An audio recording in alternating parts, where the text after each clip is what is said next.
Troisième épisode d'un lieu des histoires à Plaine dans la vallée de Schirmeck. On remonte le temps, tout début de la Première Guerre mondiale, avec Mickaël Martin et Guillaume Bertrand.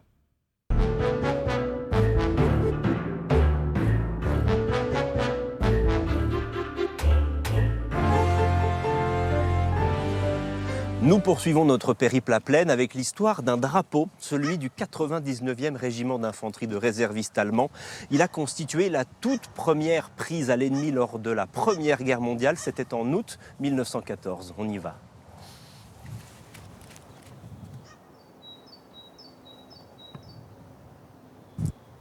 11 jours après la déclaration de guerre à l'Allemagne, les combats commencent ici dans le massif des Vosges avec notamment une percée du côté de Saint-Blaise et de Plaine. Les premiers combats et les premiers morts arrivent ici à l'exemple de Marie-Louis Raton, sous-lieutenant du 1er bataillon de chasseurs à pied. Il est mort le 14 août 1914. C'est ce bataillon et cette date qui nous intéressent aujourd'hui.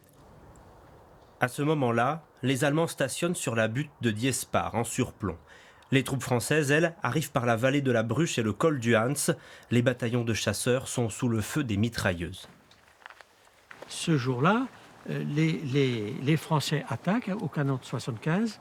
L'artillerie, notamment le 12e d'artillerie, fait un travail de précision et détruit l'une après l'autre les fameuses mitrailleuses allemandes. Et puis on imagine qu'ils ont du mal à se cacher là en plus. Ouais, écoutez, les types, ils peuvent rien faire. Ils sont ici sur le revers, avec des tranchées qui ne sont pas profondes. Ils les ont creusées il n'y a pas longtemps.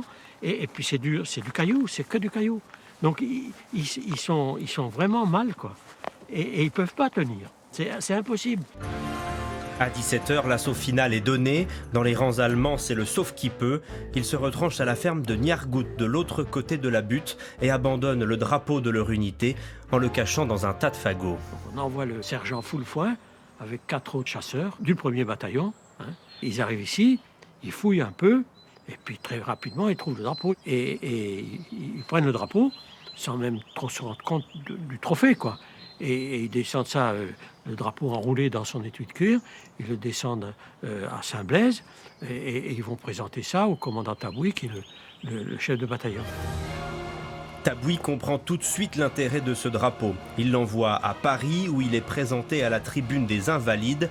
Toute une iconographie de propagande suivra, alimentant l'opinion publique de l'époque qui imagine une guerre rapide et victorieuse. 110 ans plus tard, les promeneurs peuvent redécouvrir cette histoire en parcourant le sentier du drapeau, 6 km agrémentés de panneaux explicatifs. Voilà pour l'histoire de l'un des premiers outils de propagande au tout début de la guerre. Demain, on parle de toute autre chose. On va parler de ce matériau unique qui vient de Plaine. Il s'agit du grès de Champenay. Bonne soirée, à demain.